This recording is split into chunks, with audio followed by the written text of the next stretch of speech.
He played almost a decade, was a Pro Bowler 4 times, 134 consecutive regular season starts, which is almost unheard of for an offensive lineman, a 4-time All-Pro and a Super Bowl champ. Mitchell Schwartz, former Chief, Browns and Chiefs, is joining us. So the numbers almost don't make sense that Andy Reid is so good in September. It's like almost Nick Saban's openers in college. It's like, how in the world is this possible? So you were there for years. You saw the intelligence. You saw the preparation. What is it? I mean, he's the greatest September opening coach or September coach ever. Mitchell, what is it with Andy Reid in September? Well, it's a combination of, we know his bye week record, so we know that he's so smart and he's good with any extra time against an opponent. So that's part of it.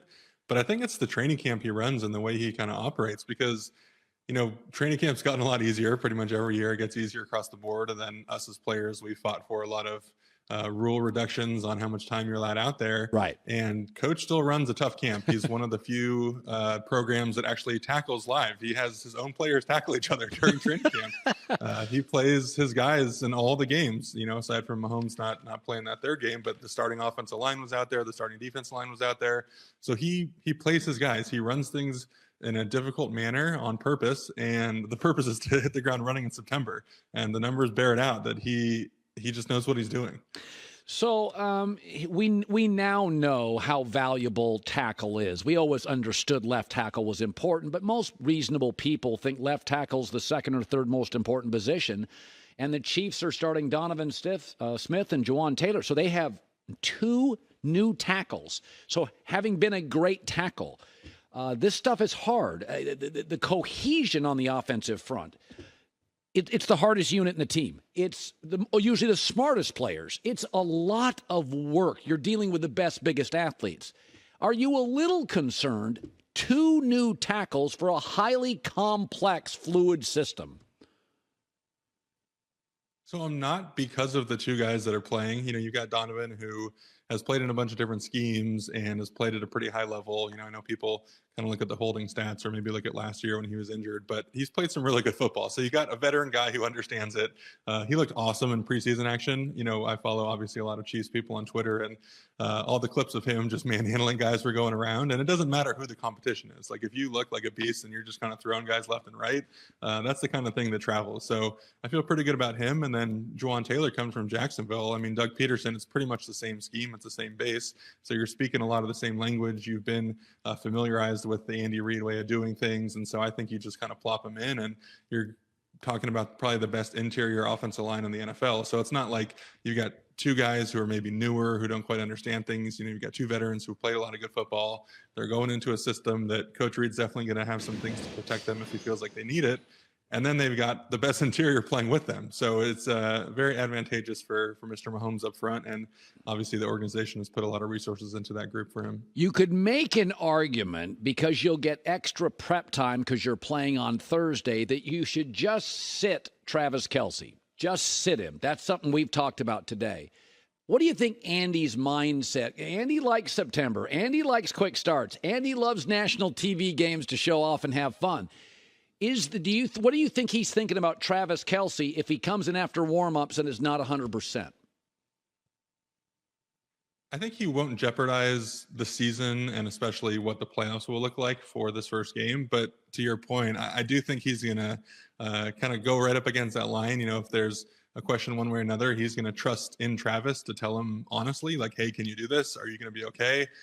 Coach Reid and Rick Burkholder, the head athletic trainer, have a great relationship. And Rick has pretty much seen it and done it and been through every injury you can possibly imagine. So Rick has a really good idea of, what Travis's specific injury will look like recovery-wise and what today, if he does play, will do to it.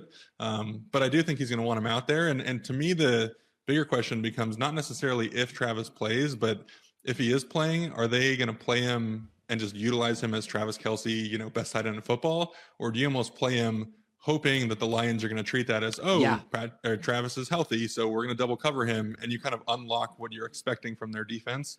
So I think that's going to be the interesting piece of the puzzle. Detroit's interesting tonight because Detroit's been a losing franchise, and then they get a little momentum, but we have to acknowledge they didn't make the playoffs last year in the weaker NFC. And now you go to Kansas City, one of the loudest stadiums, and they're hanging banners, and it's a big moment.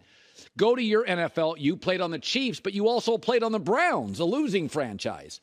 So to pivot, a lot of this league is cultural, right? To pivot from loser to winner, it's not just personnel. Maybe you saw some of that in Cleveland. Detroit's that team.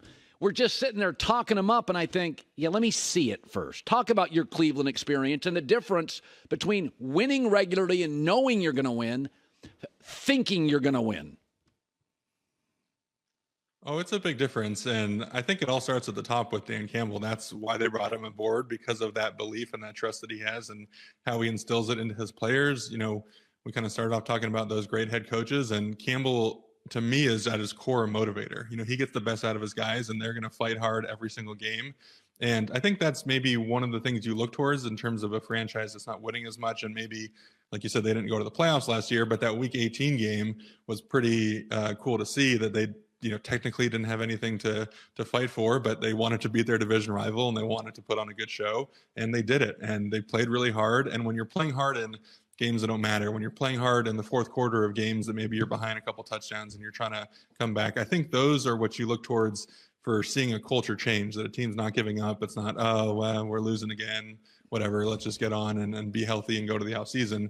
And you're seeing that fight, you're seeing that responsibility to each other as teammates. And I think that is the first sign. And you match up that kind of attitude with the talent that they have. And especially me being an offensive line guy, seeing what they've built up front, you know, that's one of the keys to success in this league, especially nowadays with all these pass rushers that are now making $34 million a year. And they've built this thing the right way. They've got, you know, the team, they got the culture. And like you said, now the last point is not necessarily hoping that you're going to win, but knowing when you get off the bus, like, I don't care if it's Kansas City, I don't care if they're hanging a banner, we're walking in here and we're going to beat the crap out of them. And I do think they have that attitude, and we'll see what they can do over the season with it.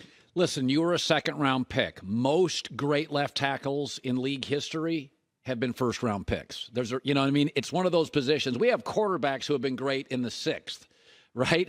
Undrafted quarterbacks, Kurt Warner. But I've thought about this. A lot of the great left tackles have been first-round picks. I mean, it's really hard to play, and I say that because, of course, there's been players that get drafted later. But Brock Purdy is the last player taken.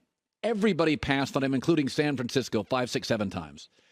And there's part of me that thinks, okay, now everybody's got film on him, and he is a seventh-round pick. You're right. Now, I'm not saying there's not Cam Chancellors and Richard Shermans. Everybody gets overlooked. But you were a second-round pick and a multiple Pro Bowler. When you look at Brock Purdy going 7-0 or 8-0, do you think to yourself, lightning in a bottle, it's a great roster, he's not that great, he's going to come back, he's going to regress? Or do you think maybe he just got overlooked? I do think maybe he got overlooked, and he's obviously in as good of a situation as you can ask out of a quarterback, not just, you know, Kyle Shanahan and the offenses that he builds, but all the skilled position players around him. And you can say on one hand, well, the Niners don't know how to evaluate quarterbacks. They screwed up with Trey Lance. But the flip side is they trust in Purdy enough to move on from that and to admit defeat, that, hey, we gave up 3 firsts for a guy and it didn't work out. And we're going to roll with this, you know, back of the 7th round guy who's coming off a UCL injury. And we're not exactly sure how healthy that elbow is going to be throughout the course of the year. So I think they're showing a faith in him. And the way the roster is built as well, you know, just touched on the Bosa signing. They've got a bunch of big contract guys.